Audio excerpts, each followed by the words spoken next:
شەپۆلەکانی بارانبارین بەنداوەکانی گەرمیانی پڕئاو کرد.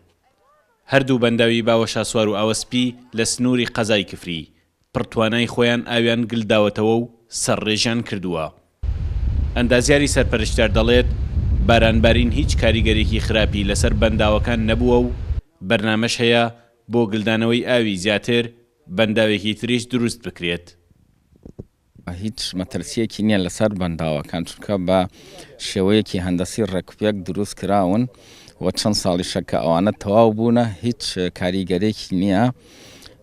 تەنانەت دوێنێش سەردانی بەنداوی ئاوەسپیم کردووە، ئاوەکەی پڕ بووە و لەسەر ڕێژەکەی 35 سانتیمەتر ئاو دەڕژێت کە ئەگەر وەکو تەسریفەکەی حساب بکەی 75 مەتر سێجار لە چرکەیەکە دەکات و هیچ کێشەیەکی نەبوو. بەنسبەت بۆ ئەم بەنداوانەوە وەکو ژینگەیەک لەو ڕۆوە ژینگە خۆشەکات، پلەی گەرمادا ئەبەزێت، ئاوی ژێرزەوی زیاد ئەکات، بچکەل بۆ کشت و کاڵ سوودێکی زۆری هەیە و بۆ گەشتیاریش.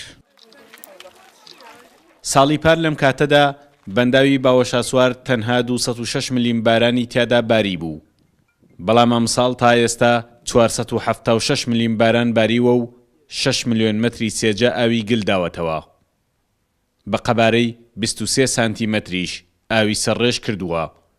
بەنداوەکە گرفتی تەکنیکی نییە و بەرەو ڕووی هیچ مەترسیەکیش نەبووەتەوە. لەگەڵ ئەم بارانە تاکو ئێستاکە 8 جار ئاو لە سپلوە دەرچووە. ئەمەشە کاریگەرێکی ئیجابی هەیە بۆ شارەکەمان، بۆ لە وەڕوو، بۆ لە وەرگاو، بۆ ئاژەڵ و بۆ هەموو شتێک. کاریگەری سلپی تاکو ئیستاکە لەسەر بەنداو نییە و نابێتیش، لەبەر ئەوە بەنداو ئەوە تەمەنی زیاتر لە 9 ساڵە، لەم 9 ساڵە ئاو تێ و ئاو دەرەچێ و هەموو باسکەکانی زۆر زۆر تەواوە بتەوە. لە سنووری قەزای کفریدا تا ئێستا 479 ملیم باران باریوە، لە کاتێکدا ساڵی ڕابردوو تا ئەم کاتە تەنها 193 ملیم بارانی بەخۆوە بینی بوو.